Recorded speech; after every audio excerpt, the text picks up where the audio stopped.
Nasaan na ka? Where na yo? Doon na pala siya sa B14. Ayun o. Dumating na yung taga Korea.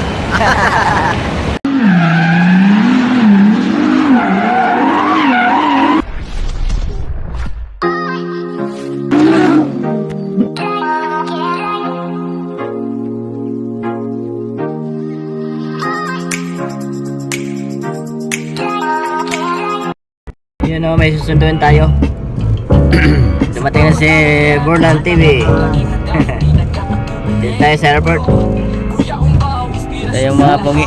Madilim. Ayan, sunduin natin sa Terminal 3. So kanina pa kami dito sa kanina sa Terminal 1. Mali pala yung sabi. Sabi. Sa Terminal 3 pala siya. So umikot tayo, umikot. Pagbabalik ni Mr. Umbao. Pagbabalik ni Bong Umbao. Welcome back Philippines daw. Hanap natin, nawawala. Beat.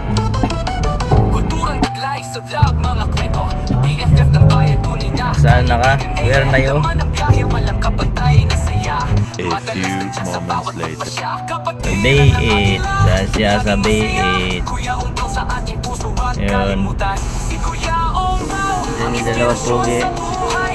Sando sa papa niya. Dito na sila oh. Mga chicks. Dito na yung mga taga ibabansa. Andyan sa 7, 8 nakasunod. Andyan na si Otol dyan. Si Otol!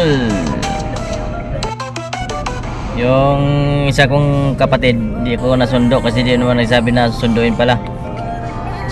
So, hindi pa kami nagkikita. Dumating na nung isang linggo pa.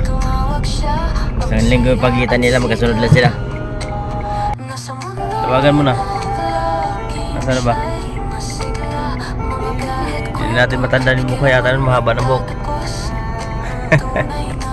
Sabihin mo, nandito na tayo sa B7.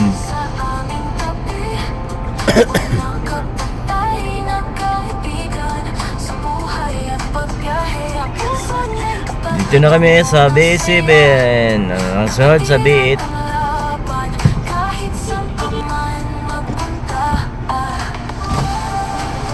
Nawawala pa. Nasaan kaya? Yata yung sundo namin eh.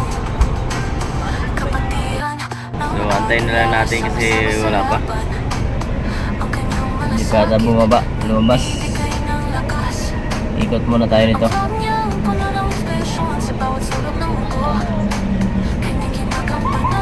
Si Borlan TV, ang pagbabalik ng Pilipinas. Kaya sinundo natin si Bong Otol Umbao. Saan na kaya?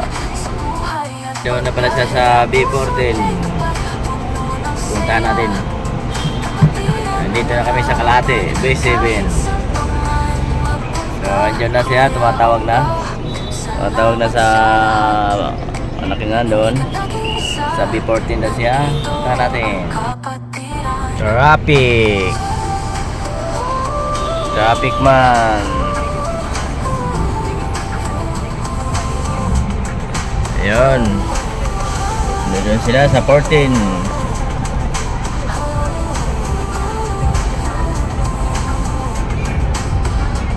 Nakikita na tayo ng salarin. Nakabidyo tayo. 11, 12, 13, 14. Asan daw siya? 14? Nasa dulo-dulo siya.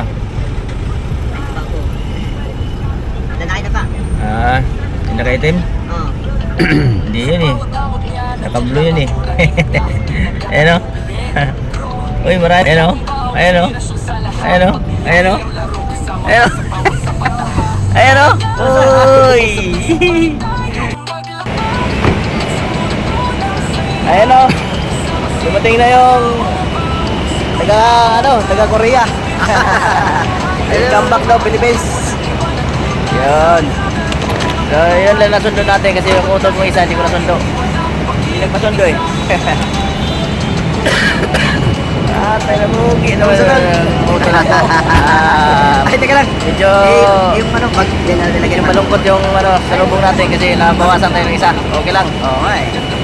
Huwag lang, ano lang, ganun lang buhay. No? Nandiyan pa rin, nandiyan naman eh. Nandiyan lang siya. Lang, oh. Sama yung dalawang anak ko. Nagutom, kain daw muna. Tangkad lang sila ng papa niya, oh. Dalawang anak niya. Yan. Kakain na sila.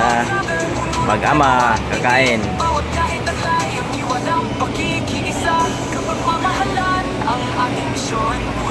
Papa, oh. Tangkad pa yung anak kayo sa papa.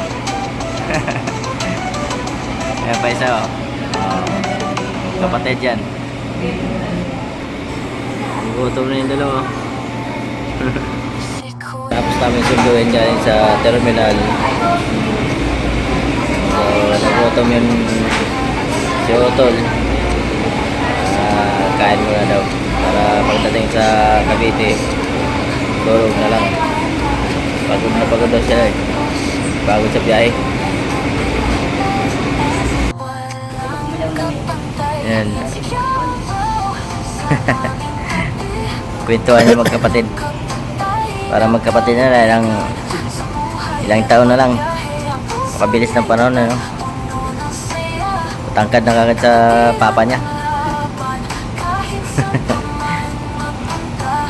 Yan. Kahit na nabawasan ang umbaw, nabawasan ng isa, wala. Yan sabi na pag alis mo kumpleto, pagbalik mo kulang, masakit sa ano, masakit isipin.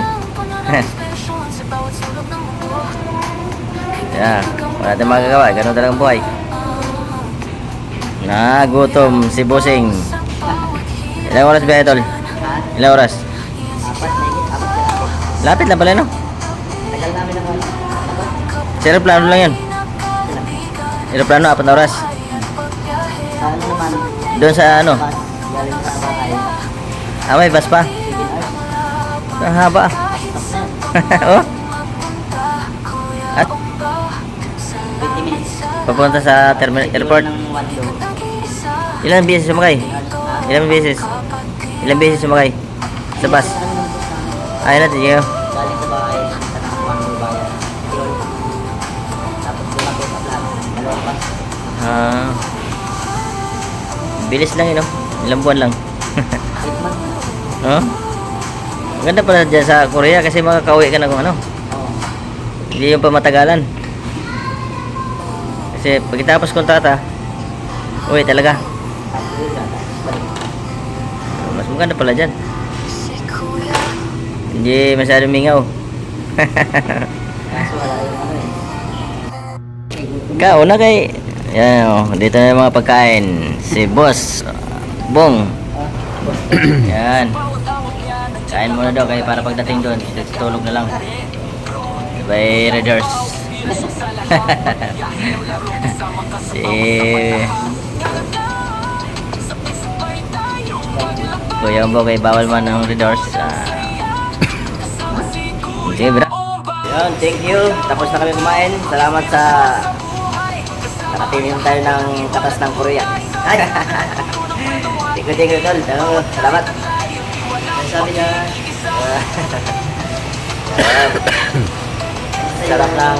Sarap ng galing Korea pala. Ibang lasa. Namis-namis. Masim-masim. Laman ng biyahe, walang kapantay na saya. Madalas nandiyan sa bawat pagpasya. Kapatiran ng aking